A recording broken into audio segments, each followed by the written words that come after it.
Okay, Underground Assault, gnarliest podcast in the world. Today we've got the one and only Theo Nasa on the show. How you doing, Mr. Nasa? I'm good, brother. I'm here, man. It's a pleasure to be here. Yeah, man, it's a pleasure to be alive these times, eh? Exactly. Exactly, Very grateful. exactly, man. So, how you guys doing in the UK and shit? It's all right. I would say I'm actually enjoying it because you could say, a social media online personality. So people, they haven't got the choice but to watch me what I'm doing. So it's kind of beneficial for me in what I'm doing, like my reviews and my music and my producing. Like I've got bigger eyes on me, like in the scene. So they are watching me. They're not really focused on anything else. So I would say it's quite beneficial for me in that way. But overall aspect of things in London, it's not looking good as Right, it is everywhere else in the world. You can't do anything. right. So, like, what would you say are the like the main things that are keeping you, going, pushing throughout these times? Like you mentioned, your reviews and shit like that. Like, what are you focusing on lately, like in the lockdown? I would say it's my other hobby, like just collecting vintage designer clothing, which I've got another page for. But I've mainly been focusing on that because my music's always going to be there. I can always receive promos and do a review. But I feel like let me just direct my energy towards my other passion, which is collecting vintage designer clothing and just come back and forward. So that's keeping me steady and keeping me afloat. So yeah, I've just been enjoying that, man. Right, right. So, have you, like you've got a label, Alien Sound Trax, right? So Yeah, that's right. have you gotten an increasing number of demos sent to you or anything like that? Have you noticed like people are like hustling anymore in these times? I've gotten a few, but not as much what that I was getting originally when I started. Because there's so much music getting released at the moment, people just don't know what to do. Like they're just Yeah, releasing music. right, So yeah, I haven't really received that much. right, right. Yeah, Okay, so why don't we just start from the beginning, right? So you're from South London, yeah, UK. that's right. So, how did you start getting into music? What were your first influences, and how have you built up your sounds along the years? Like growing up in the 90s, I was surrounded by my siblings, which they was listening to like the hardcore 94 jungle stuff, R&B, rap and hip hop, Mary J. Blige, Jodeci, and then I've grown through that era, going towards the early 2000s, which was the birth of grime music, where you had guys like Dizzy Rascal, Wiley, and I was a product of that environment. So that stuck with me, like the 140 BPM fast beats and just the sonic elements of sounds. And it's always stuck with me. So I got given my first pair of 1210s at the age of 12 years old. And then I just started buying vinyls. And then I was like, no, I actually like this. And then I started to fade away from it. For some reason, I just started to fade away from it. And then I heard one of Kerry Chandler's tracks, which was obviously house music. And then I said to myself, wow, like, what is this sound? Then I started to play house music. Then I started to play funky house music, UK funky. And then I discovered the dark side, which was just demonic techno. And that literally just took over my soul. And I was like, nah, this is where I'm supposed to be. Even though it's evil and dark, but I just feel comfortable here. Like it's got every element in there. And then I just stuck with that. Then I went to Berghain and then I was like, nah, this is me. This is my life. Right, And then it just, yeah, the rest is history.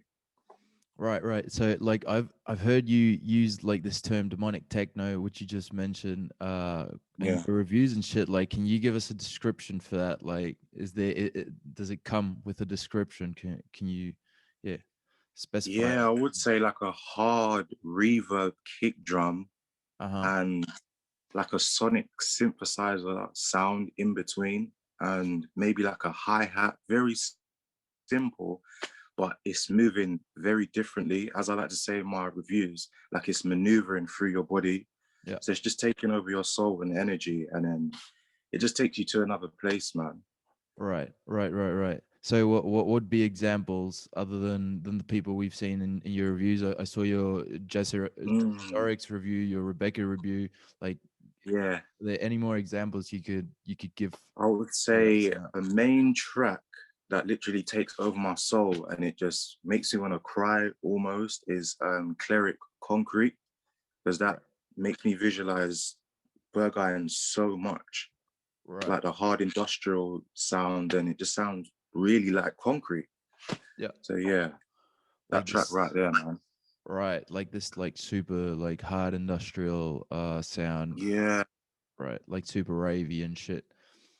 Nice. that's So, it. so you mentioned like starting out like with vinyls and shit. So were you DJing? Like were you using like the vinyl CDJs, or how'd you start out? Mixing and shit. I started out on the 1210s, and then as I said, I started to gradually fade away, and then technology got much better, and then I started to get the CDJs. It wasn't Pioneer or anything, it was just a cheap pair that my mum bought me. Then I was just playing around with it, playing around with it. And then I was actually making a name for myself for UK funky house. And then I started DJing at universities all around London, Mm-hmm. um, Leicester, so many places. And then my name was building then, but my name wasn't Theo Nasa then. It was DJ One Away, which nobody doesn't really know. This fan base that I What's that have again? now. DJ? It was DJ One Away. One away. To, yeah, One Away. Oh wait. Okay. I'll note that down. I'll Yeah, check that shit out later. yeah. Because Right. nobody doesn't really know that. They just see me as, oh, that's Theo Nasa. But it started off with One Away. Like that was my name, as people really know me for, like friends and Right. family. Right. And then yeah, it just started off with that. And then I got into the digital world and then was just playing on that. And then I started to play in clubs. And then it was just the pioneers. And then I've just been with them. That's all really. Yeah, I haven't really gone back to vinyl. Right, right, right, right. Okay, so you mentioned DJ One Away, but what's like in Spotify and shit, like your first project, your first ever projects with tracks, Mokujin Recordings, if I pronounce that right. So Yeah, yeah, yeah. so what was this? Your first step into producing, and how do decide to transition from just DJing, mixing to producing? It was definitely my track on Mokujin Recordings, which was my friend Paul Robinson's label. He started a label. He's like, oh, I just really can't be bothered just to release my tracks on anybody else's label because they take way too long. So he said he's going to start a label. So I was like, all right, I'll just make a track because I'm always at your house. So let's just make a track. So that was my first track I made, and it was very simple but effective. So I released that on his label, and then the feedback was amazing. So I was like, Mm, okay, I want to start producing more. So that was around 2012, 13, I would say. Then I just right. stuck with it. I bought Logic Pro, stuck with it, didn't go out, just stuck with it. And then it goes into my reviews, which I'm sure we'll get into. Right. Exactly. Yeah, we'll get into those in a minute. So you Yeah. mentioned Logic Pro. So what was like the software and hardware that you started out with? And when I started out with Reason, actually. I'm sorry. It was I started out with Reason. All right. Reason 4 I started out with, and then moved on to Logic because that's what he was using, my friend. Right. So he was just using that, and I was like, oh, this is actually all right. I could do with this. Then I just bought the whole package myself and then just stuck with it. And I'm still using it to this day. Right. Right. So and what kind of hardware, or have you acquired any hardware along the years, or you just produce on software? I was producing on software, then I bought the Roland stuff, like the TB303 stuff, the drum kits, and I was like, I'm not really into hardware. I'm not really onto the hardware stuff. I'm more into the geeky side of things, like chopping up bits and putting stuff together that you really can't do with hardware. Like, let me chop bits up and actually create a sound and put some reverb on it. So when Right. people hear it, like, how did you make that? Like, you didn't make that through a Roland TB303 or something. Like, you just made it exclusively for that track. Yep.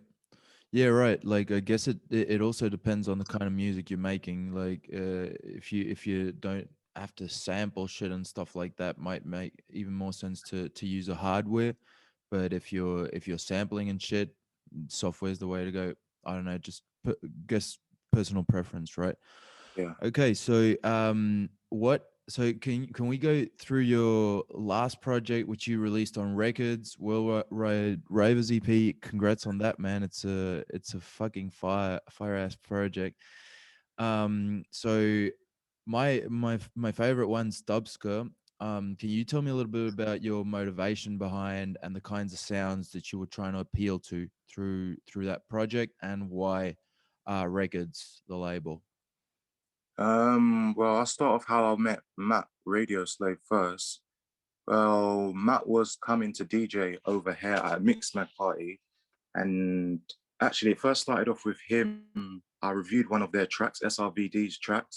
So I reviewed one of the tracks, and then he messaged me like, "Wow, this is sick." Reposted it, said he's going to be playing at Printworks in London.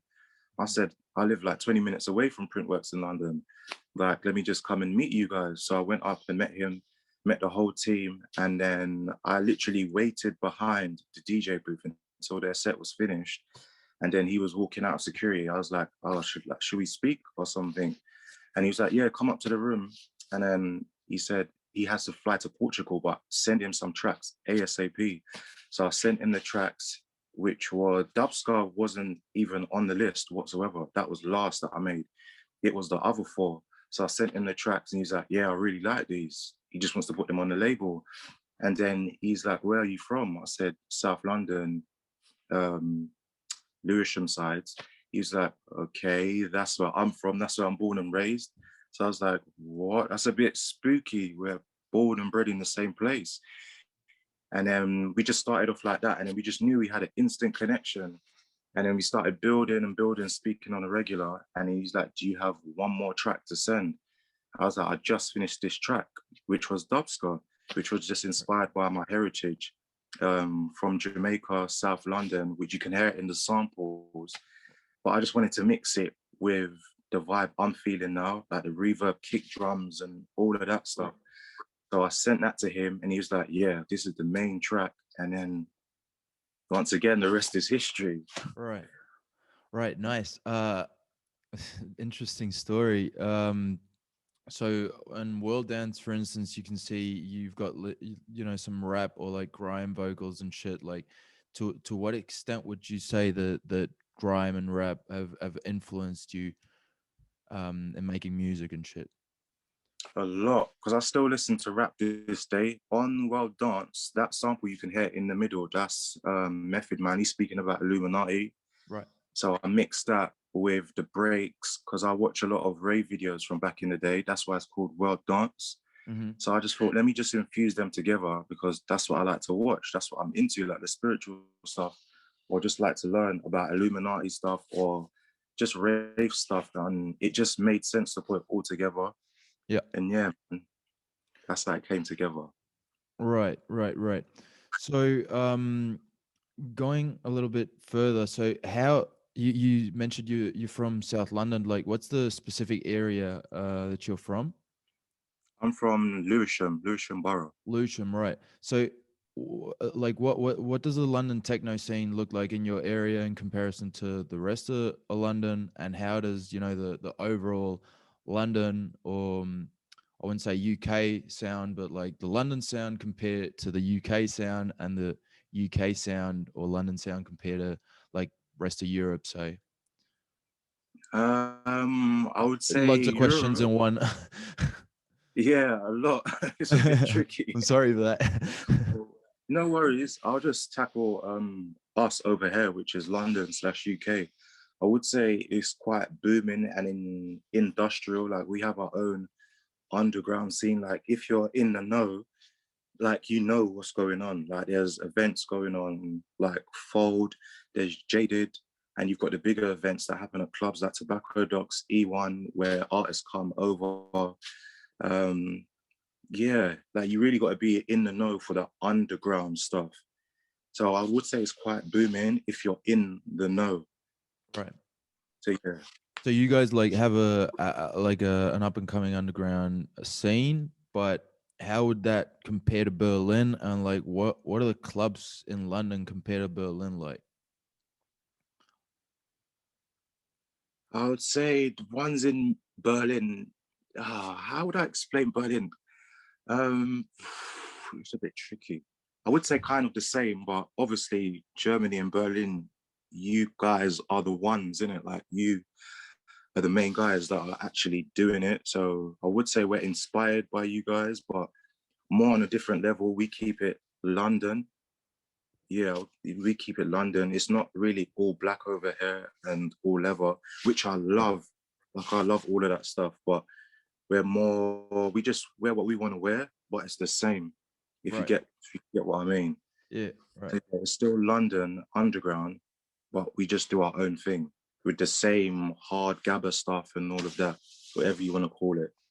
Right, right, right. Like same kind of music, but just like different kind of style, like stylistically Literally. wise. Right. So it's and what about like fetish parties and shit? Because you mentioned like going to Berghain and stuff like that.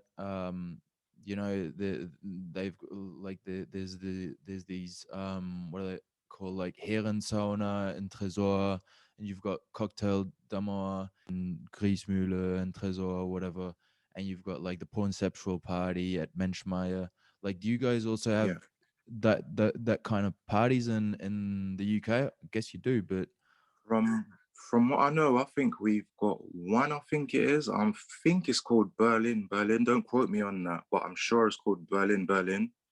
Yeah, right, somewhere in central London where it's crazy to get through. Like you need an actual pass and super ID to get in there. Like right, you're a member of that community. Like just anybody and anybody can't go in there, as you right, would do Berghain. right. So isn't this? I've been seeing posters around Berlin with this with what you just mentioned, the that have like this QR code and it says Berlin, Berlin. They're from like Yeah, Heisnerbiety, I think. I think it is that. Yeah, That's it. All right, okay. I didn't even know what that is. I never scanned that code, but might scan it next time I see it. yeah. Right, right, right. So, also depending, like, I guess it depends on to which club you go, because you said like you know, Berlin, you know, really fucks with the gabba sound with the ravey tracks and shit like that. But like depending on, like, you've been all around Berlin, right?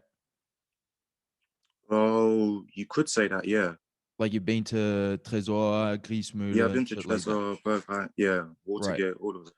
Right. So normally clubs, you know, have like both spaces, like you know, in Tresor you've got the Berghain area, and then the what the fuck's it called, fuck, I forgot, the panorama bar area where they play, you know, different Panorama kind. Bar. Exactly. So do you guys also have that? So you know what I mean, like depending on which area you are, they're gonna play one kind of music, or Trezor upstairs, Trezor downstairs. Do you guys also have like these kind of polarities in UK clubs, or what's it looking like over there? Well, we've got what's the club called? We've got Tobacco Docks. So we've got Tobacco Docks, which is split into it's a roof, it's a car park, it's a main gallery, and it's another room. So there'll be different DJs in all of these places, and it will just be crazy. It'll be techno, but different types of tempo. So it'll Hmm. be like 125, 130, then a 140, gradually going up to 145, depending on the DJ. Right. So we can just go into different rooms and catch a different vibe. Yep. Yeah. Right. Okay. Yeah. So I guess kind of similar to here. And what about raves? Like, what about outdoor raves and shit? I would say we are the one for outdoor raves because we had a lot of them. We had so much. Because in London, there's something happening every day, every single day, even on Sundays. Like there's always something happening. So there was a lot of outdoor raves everywhere. I can't Right. even think off the top of my head, but they was literally everywhere. Right. Right. So I checked your last post on Instagram where you were Yeah. dancing and shit. Like that was in London, right? Yeah, that was Junction 2. So that's put on by the Drum Code guys. All right. Yeah, so that was 2019. So that started 2016 to 2019, which is supposed to be happening in June, but the Mm-hmm. circumstances, I don't think it's going to go forward. Yeah, yeah, yeah. It's not looking too good, eh? Um, Yeah. So what about illegal raves and shit going on during COVID? Have you guys had any of those, or what's it been looking like? Yeah, I've been to a few since the first lockdown, which was last year. I've been to, I would say, five, Hmm. including boat parties as well. So on a boat, the All right. police really can't do anything because it's on water, it's not on land. Right. So there used to be a club in an actual boat. So I Right. just used to go there and catch a vibe, and police really couldn't do anything. But now they've put restrictions in and so on and so forth. You can't do anything. But we did go to a lot. Yeah, there was a lot happening. Right, right, right. Yeah, I got like I started getting like these friend requests on Instagram from these Instagram accounts called like Secret Day of Rave and shit like that. And then I checked out a Vice documentary and they were like announcing raves or organizing raves around London and Bristol and stuff like that. And then Yeah, I watched this Vice documentary, and it was the same fucking guys, you know, that where they were explaining how they're organizing these raves during COVID and stuff. And it was the yeah, same fucking guys, pretty funny, but it is kind of like fucking irresponsible in a sense. Like, why not just fucking stay home? May make sure everyone's gonna be safe and not put yeah. more I hear people you. at risk. You know what I'm saying? Yeah, Because it was like this in Germany, like in Berlin as well, in summer and shit. Like people just didn't give two fucks, and the police, were super liberal with it and stuff. But it gets to a point where you're just putting so many fucking people at risk. It's just not worth it. yeah. That's You what's know what I'm happened saying? now. Yeah, and with that mutation, you guys have in the UK, like shit's going crazy, isn't it? Crazy, so Crazy, crazy. right? Yeah, so you mentioned like the drum code, we're going to organize like this other event in June, like this event you attended to like a year ago. I've also been Yeah, hearing about other festivals like Fusion Festival and shit like that are going to happen in summer. I don't know what it's looking like in the UK, like with this herd immunity, like people yeah. getting vaccinated and shit. But they're being organized. Like, is that happening as well? Like, can you see um events like this being organized for summer, or what are the perspectives? Nothing really. Well, nothing really. What I've seen by the Junction guys that's in charge of it, they've just said they're going to take the reasonable precautions and the safety precautions and just try it and go ahead with it. But this is London. Like, there's so much people close together in London. You can't just come out of what we're going through now and be attending a festival with over 2,000 people. I just don't think it's going to happen. Right. So yeah, that's all I've really been focusing on is just that because that's the best festival in London. Mm. I don't really care about anything else to be honest. I just really focus on that. Yep. Right. Yeah, no, I don't know, but I don't know if you know the Fusion Festival in Berlin. It's this massive festival with like small little decks and shit like that, and it's usually like 70,000 people, but they were saying that they're gonna like divide it and 35,000 people on one weekend and 35,000 on the next weekend. It kind of seems like fucking nonsense, because who cares if it's Yeah. 70 or 35,000? Like, it's still a massive amount of people. It's just you know what I'm saying? But anyway, at Yeah. least at least people are trying to keep on going and shit, which Yeah, that's true. Definitely. Nobody's not giving up. yeah, exactly. Okay, so why don't we move a little bit, move on to your reviews and stuff. Like, how'd you start getting start doing these? Like, what gave you the idea? And like, what's with the energy, man? Like, are you like that all the time, or like what's with the flamethrower and shit? Like, what, like, how do you get those ideas? I kind of think, well, let me tell you how it started first. So when Instagram first implemented the first video feature, so I would say this is 2019, 2011 maybe, or the beginning of 2012. I downloaded the update from the App Store, and then I saw they had a video feature, which I think was not even 1 minute. It could have been like 30 seconds or something like that. This was years Right. ago. So I thought, okay, let me just do not even a review. Reviews wasn't even a thing then. I just wanted to express myself to my friend's music. Like I was even making music. So let me just express myself to his music that he sent me that isn't released yet. So I just started doing it. Then it started to get attention. Then I'm making tracks now. And then I thought, okay, let me do my tracks. And then my girlfriend said, why don't you just do like producers tracks, like other producers tracks from around the world, then just see what happens. Mm-hmm. And I started to do that, and then it literally just started to go crazy. Mm-hmm. Then I thought, okay, I need to give something that people need to talk about me more. Like, let me bring a flamethrower into it. Like, let me bring my toy, like Buzz Lightyear guns that I've had for years, and just express myself, like be me, how I would be in an actual rave. Yeah. So that goes towards you asking, is that how I actually am? Yeah, that's me. Right. Right. So all these like flamethrowers, they're like distinguishing features that you've got. Other than the fact that I haven't seen anyone else doing that kind of like I've seen massive people doing hip hop reviews and shit in from the US, Anthony Yeah, Fantano, whatever. But haven't seen anyone really having the balls to do it in techno because it's more like it's like a bit of a different space, isn't it? Like in comparison to rap, where I don't know, feel like you have to be really careful with what you say, in the yeah. techno community, because things can be interpreted the wrong way really easily. But nah, super funny reviews, man. That's I really enjoy them, and I've been watching them for years. But you took down a lot, didn't you? No, that's the thing. I haven't taken down none. Oh, for real? All right, No, I haven't.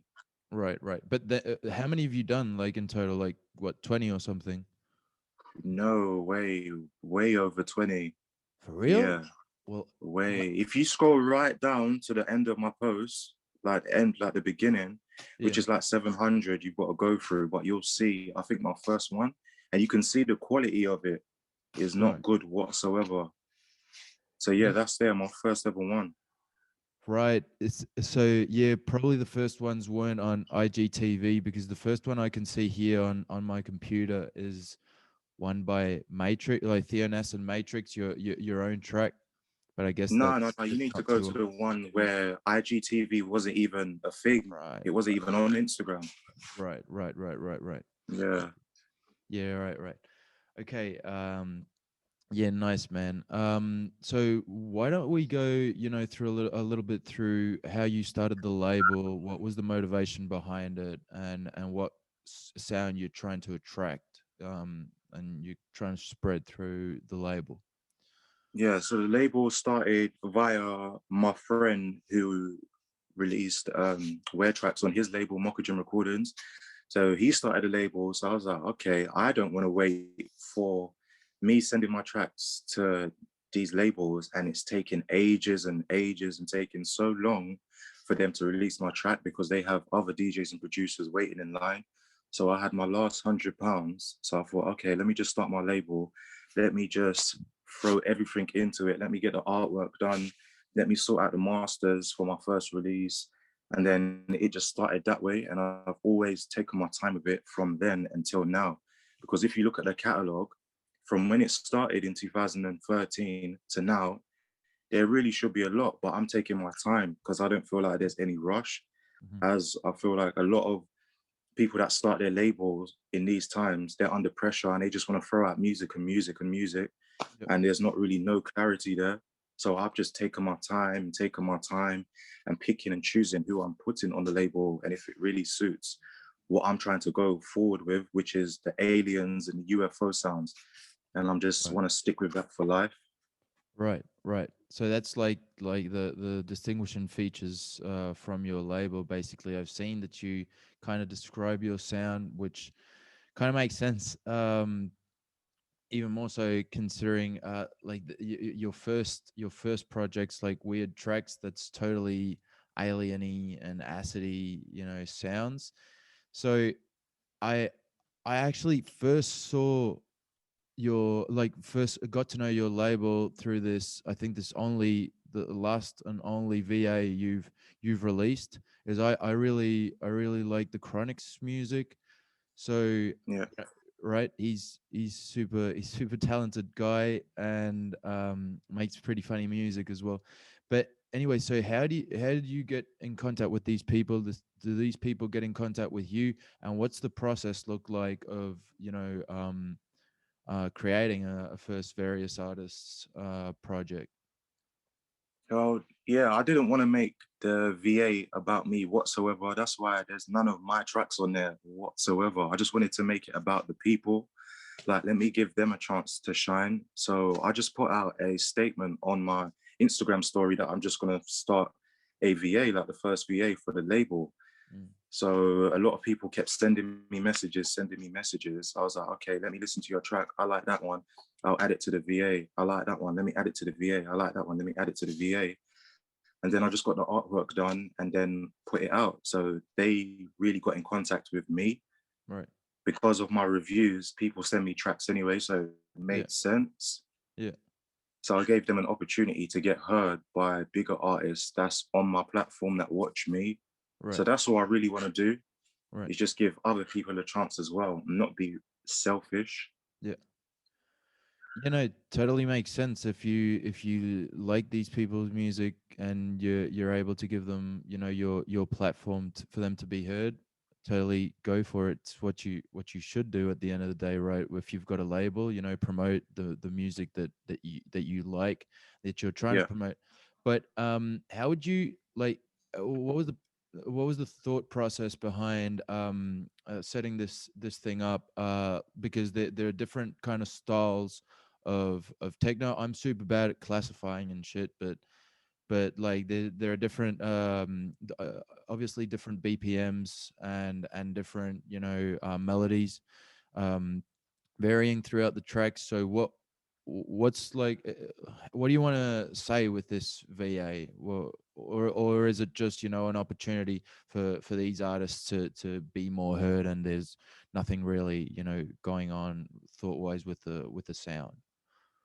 I felt like they knew sending me the tracks, it has to be a bit weird because I've stated in all my reviews, and it's just my lifestyle now. Like, I just want to hear sounds. Like, I just want to hear weird stuff. I just want to hear not your average stuff. So they knew what to send me. Right. So I could assume they was going through their tracks and like, oh yeah, this is weird enough for Alien Sound Trax.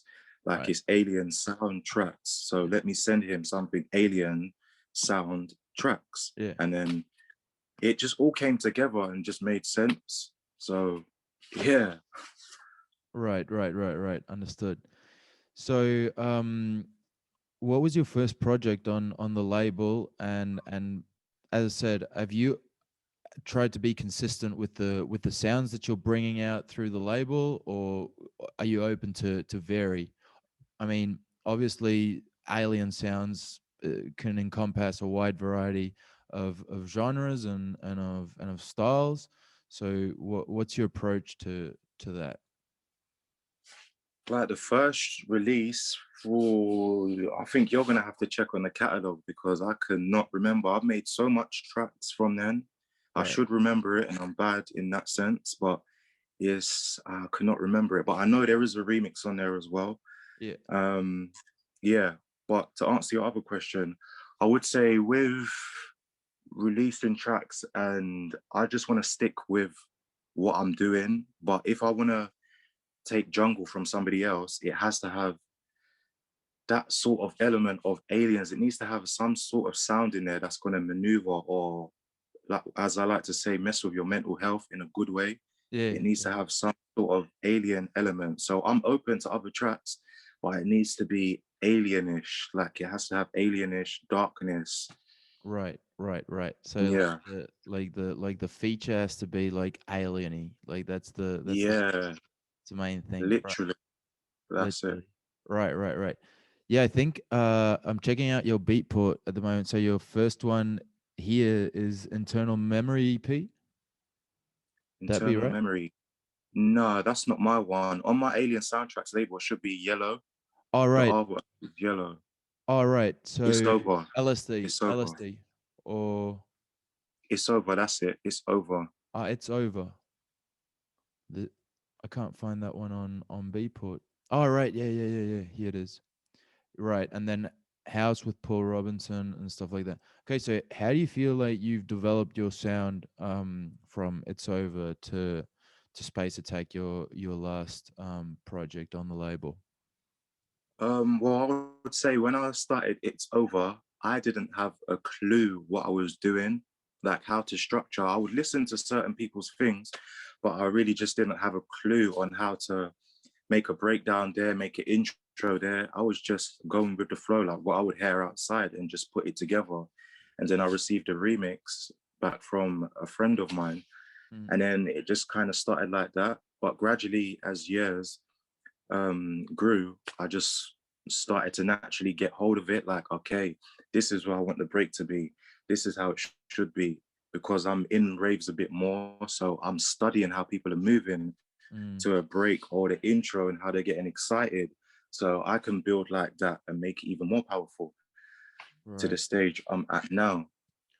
Right, right. So like observing people at raves and shit like kind of gives you a better structure of how you want to structure the actual songs and or projects. Yeah, that's definitely. I pride myself on that, where I feel like other people or DJs and producers will pride themselves on being on the other side. Mm. So I see it as rather than be on the other side all the time, playing the music for people, why don't I be in the crowd and get that energy and put Mm. it into my productions? That's what helps me with my reviews because I know what that feeling is. Like I know what you lot are gonna feel through the other side of the screen because Yep. I'm a raver myself. I'm just not a DJ. Yep. Yeah, yeah, no, 100%. So it's obvious you make dance floor oriented tracks. It's obvious that you look for that, crowd for that movement, for those rhythms and stuff like that. Have you ever, gotten into doing a little bit more weird shit, not just concerning the sounds, but also concerning non dance floor oriented tracks? No, nothing really, Right. nothing at all. It's always been, I've made my two first jungle tracks last year, but I would say that's still electronic music and dance music, but I haven't gone towards anything else apart Right. from vocalizing tracks, like actually having my vocals on tracks. And I don't mind what my vocals are going to be on. It could be slow music, it could be anything, it could be rap. Right, right, right, right. Okay, yeah, no, just mentioning because I interviewed this artist Charlton from the Netherlands a couple of months back, and he was saying he's like old school. He's like nearly 40 years old or whatever, but he was saying that like he's getting kind of sick of this neo rave, rave revival, a wave or whatever, and he's just like pushing his boundaries to doing more experimental shit and shit that isn't mainstream at all. And Yeah, honestly, it's not danceable. You know what I'm saying? That's why I was yeah. asking. Okay. Right. So, what, could you tell us, about some up and coming artists hailing from London at the moment, producers, artists, and from the UK in general that you're like looking up to, that you're keeping an eye on? This is the thing. As much as you may see, I do a lot of reviews and I review a lot of people's music. I don't listen to nobody whatsoever. I don't focus on any DJ producer, whether it's my next door neighbor or Right. anybody, or I just don't watch anybody. I just have to do my own thing because I feel like if I'm watching so much people or I'm trying to get inspired by them, that's just going to conflict with what I'm doing. So let me just do what I'm doing, be Theo Nasa, be the wild person that I am, and then maybe just inspire other people and just carry on with that momentum for the rest of my life. Right, right. But like, don't you get inspiration from anyone, or do you like tend to look more at the old school shit for motivation? Yeah, you could say that. I look more at the jungle stuff for inspiration. As I was speaking about well dance, like the Rave videos, or I might hear Mickey Finn or Jumping Jack Frost The list goes on, man. Right. So I'll look at them guys, and then somehow it will come into my productions. But nowadays, I don't really listen to anybody whatsoever mixes or anything. The only mix I listen to religiously is Function at Berghain, and Right. that helps me a lot with my DJing, like the tightness of DJing. I always listen to that track, like that mix. Always Mhm. listen to Function at Berghain Function at or a Berghain. Ben Clock. Right. That's it, or a Ben Clock. Just them. Right. So that like Clockworks sound and shit like that. Yeah, Right. Gotcha. So what will we find in your Spotify list if we were to look right now? you'd find Anxiety Attack. You'd find Well Dance that Carl Cox just added to his favorites, which is mind blowing. Um, what else is in there? There's a few in there, man. Yeah. Just But like experiment and you'll see some stuff in there.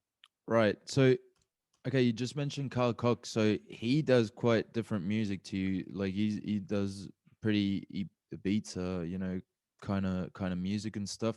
I saw also that you've been to Ibiza. Like how does Ibiza compare? Yeah, how does the Ibiza sound compare to sounds from Northern Europe or to like the scenes There's in Northern Europe? there's no comparison. Like Ibiza's just Ibiza. Like it's just a magical island. Ibiza's not dark, demonic, or spiritual in that sense whatsoever. It's quite a happy feeling and a quite jumpy, just enjoying life feeling. Like it's a love island, I would say. Whereas, as we know, London is raw, and then you've got Germany, which I would say is demonic and just a whole nother world. Right. So yeah, they don't really come next to each other. Right. Yeah, no, that's kind of interesting because, for instance, in Australia we've got bushdoffs, which I don't know if you know what that means, but they're basically like raves in the bushdoff, Yeah, and they're totally different to raves in Germany or in London, where it's like all concrete, demonic, or how you said, yeah, and industrial. It's like more of a happy love hippie feeling. You know what I'm saying? And they play yeah. jungle. They play, the music obviously differs. So so you've been to Ibiza, right? So which clubs did you go to, and like how do you classify that? Like, I don't want you to classify all the time. Sorry for that, but like That's all right. which was your like favorite club in Ibiza? Why? And did you go to any raves there? Because I've also been, to raves in Calablanca or down the cliffs, like around the Yeah. cliffs and stuff like that. So what was your experience there like? Amazing. I was staying around Playa and Bossa side, so I would say that's like the rave part. So I went to Zoo Project, Space when it was there. Space isn't there no more. Right. DC10, Amnesia, and there was one more. But I would say the main ones for me, since I've been going to Ibiza in 2013, since 2013, has to be DC10 and Amnesia because the vibe is just a next level, especially DC10, even though you're so cramped together and you can't really move. But I've missed my flight from DC10 Ibiza twice. Right. Yeah, twice. And it was just crazy. So I would have to say DC10. Right. Understood. So, so you mentioned Dizzy Rascal before, changing topic. So to me, he was, what kind of introduced me a little bit into, all the grime scene and stuff like that. So how would you say, Dizzy Rascal and this yeah, Dizzy Rascal wave, changed UK rap and influenced the sound that you guys have today? So Dizzy Rascal was one of the main guys from grime music from the early 2000s to fully shine and take our slang and our culture everywhere, America, all over the world. And he's just gone clear with it now. So he was one of the guys at the forefront. Him and Wiley, but I would say Wiley was still more underground.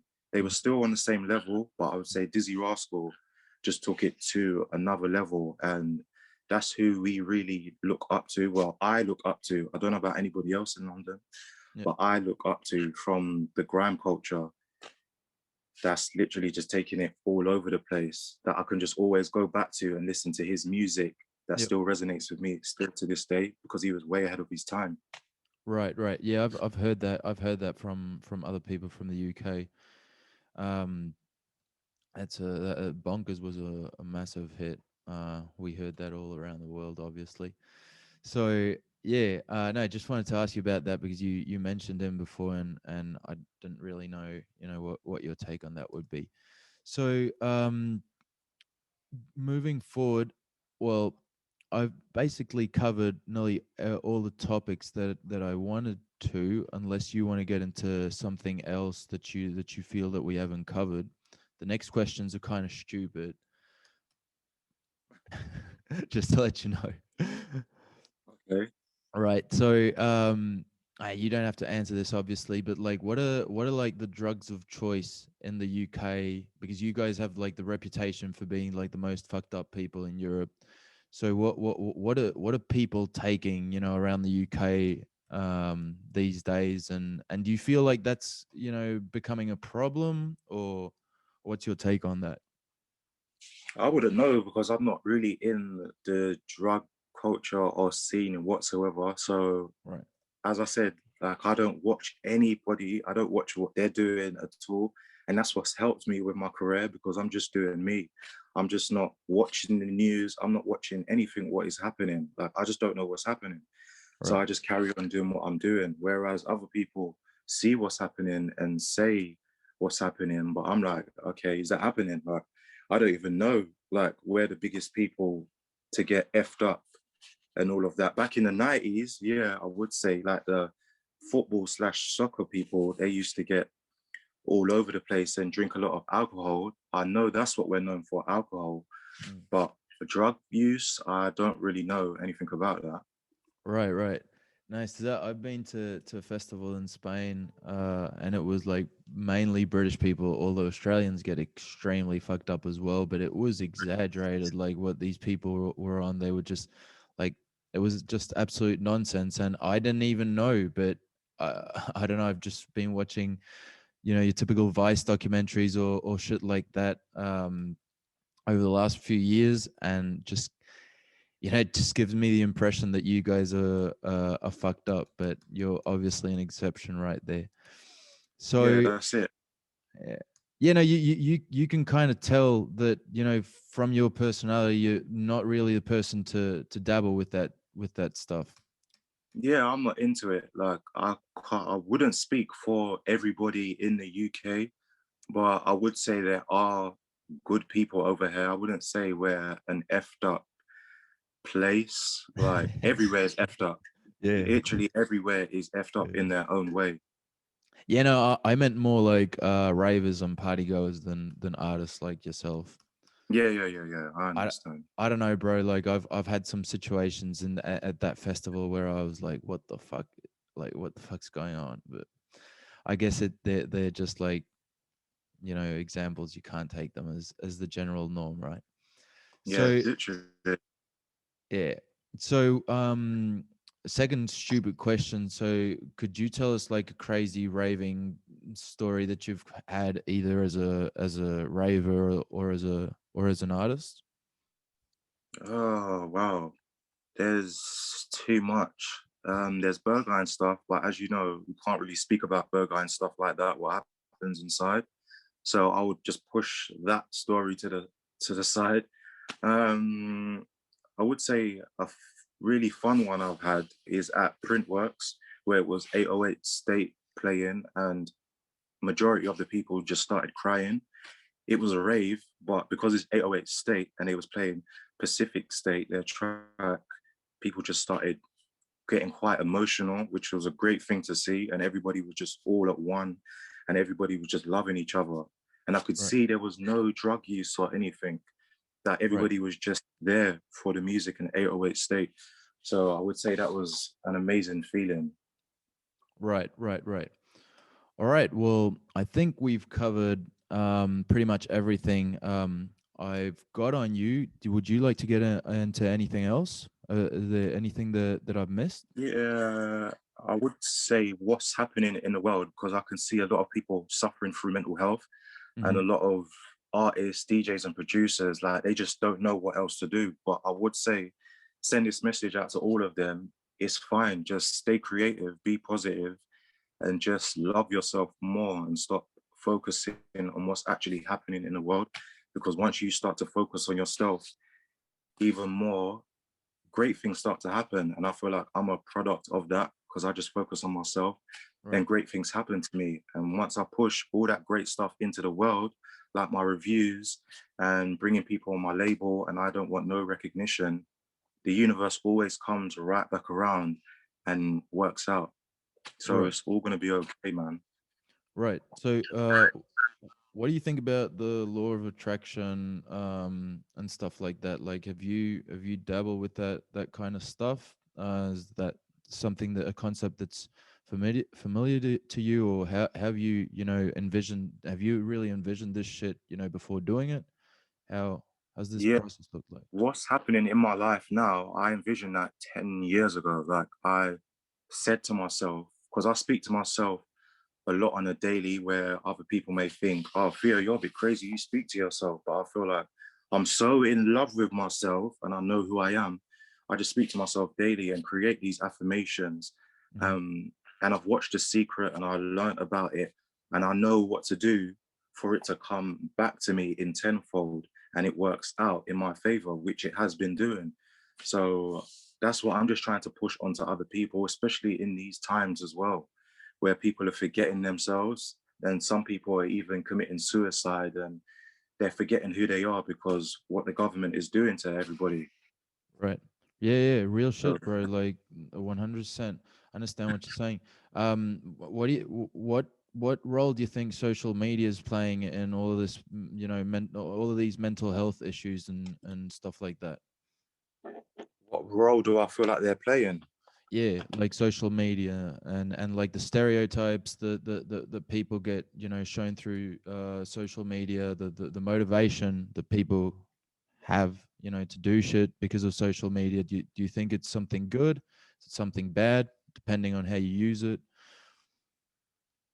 Uh, Always going to judge you on social media. So I feel like you just need to do you. But a lot of people are on social media to impress people and they don't need to.